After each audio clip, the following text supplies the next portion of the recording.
یونیورسٹیاں ایک ایسا ادارہ ہوتی ہیں جہاں پر بات کو کرنے کا، سننے کا، بات کو برداشت کرنے کا، اختلاف رائے کو برداشت کرنے کا درس دیا جاتا ہے، جہاں پر آپ اپنی تجویز دیتے ہیں، جہاں پر آپ اس کی کاؤنٹر پروپوزل سنتے ہیں۔ آپ کا اختلاف ہو سکتا ہے، اور وہ ضروری نہیں ہے کہ اختلاف کسی سیاسی یا سماجی بات پر ہو رہا ہے، بالکل نہیں۔ آپ جب وہ جدوجہد کر رہے ہوتے ہیں، جب تحقیق کر رہے ہوتے ہیں، تو دو نظریے سامنے آتے ہیں۔ Let's say that's a medical science, اور آپ سمجھتے ہیں کہ یہاں پر کوئی جینیٹیکلی انڈیوسڈ کوئی ایسے آج نئے ایک مقالے جاری ہو گئے جس کو بہر صورت کوئی ریلیجس ٹریپس ہیں۔ وہ ریلیجس ٹریپس کہتے ہیں کہ آپ یہ تحقیق نہیں کر سکتے۔ کلوننگ کی مثالیں آپ کے سامنے، آپ کو یہاں پر بہت کھلے ذہن کے ساتھ علم کے حصول میں آپ کو آگے بڑھنا ہے، اور مجھے یقین ہے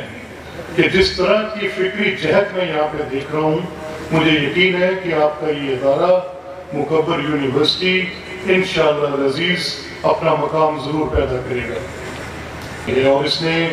اپنا وہ کردار ادا کرنا شروع کیا ہے۔ اب 250 ملین لوگوں کے لیے، جہاں پر بھی ہمیں یہ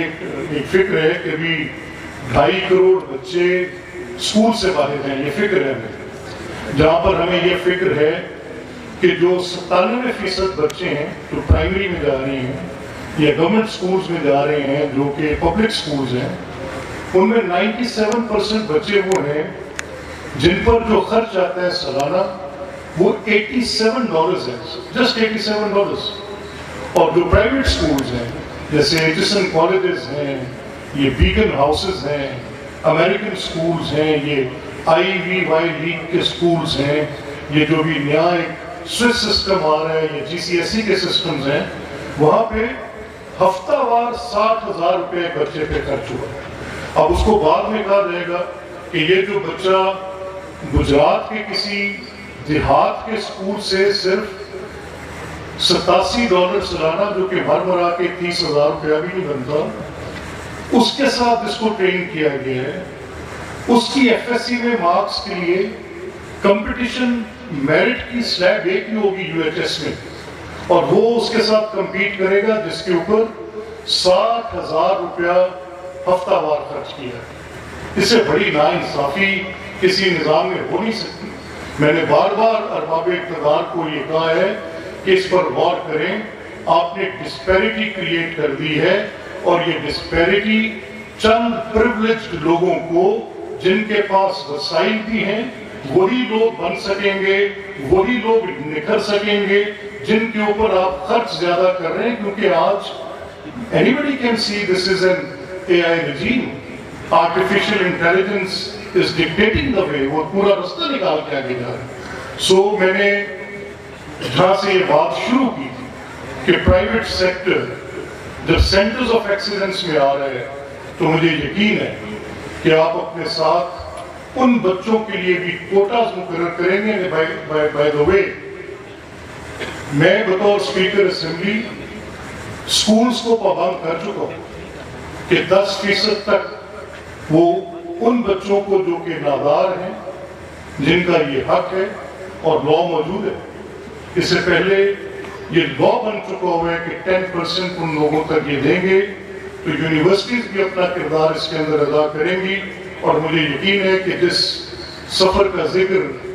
چودھری صاحب کر رہے تھے، جو کہ CEO اور اونر ہیں، مجھے یقین ہے کہ سفر میں یہ کار خیر بھی ڈالیں گے کہ 10% حصہ وہ ان نوجوان بچوں کے لیے رکھیں گے جن کے متعلق میں آج فکر مند ہوں، متفکر ہوں، اور مجھے اس بات کا احساس ہے، اور میں سمجھتا ہوں آپ مجھ سے زیادہ احساس رکھنے والے لوگ ہیں۔ میں ایک درخواست آپ سے اور کروں گا کہ یہاں پہ مذاکرے کو کھولیں، دعوت دیں، یہاں پر بات چیت کو فروغ دیں، اختلاف رائے کو برداشت کرنے کا حوصلہ اپنے طلبوں میں دیں۔ آج پاکستان بہت مشکل حالات میں گھرا ہوا ہے، آج کلیویج بہت ڈیپنڈ ہے، آج ہمارا ڈسکورس بہت ہی پراگندہ ہے، آج الجھن ہے، آج گھٹن ہے، آج احساس ہو رہا ہے کہ ہم نے سیاست کو کہیں دفن کیا ہے، ہم نے ڈائیلاگ کو کہیں بالکل پھاڑ کر پھینک دیا ہے۔ اب ہماری پری کنسیوڈ سوچیں ہیں اور جہاں پر ہم فکسڈ ہیں اس سے آگے سوچنے کو ہم تیار نہیں ہیں۔ میں آپ سے، کیونکہ آپ کے ذمے یہ جو درس کا، تدریس کا، تحقیق کا، بلند علمی کا جو جھنڈا آپ نے اٹھایا ہے، میں دعا گو ہوں کہ آپ اس کو انہی بنیادوں پر استوار کریں گے جن کا میں نے بھی ذکر کیا۔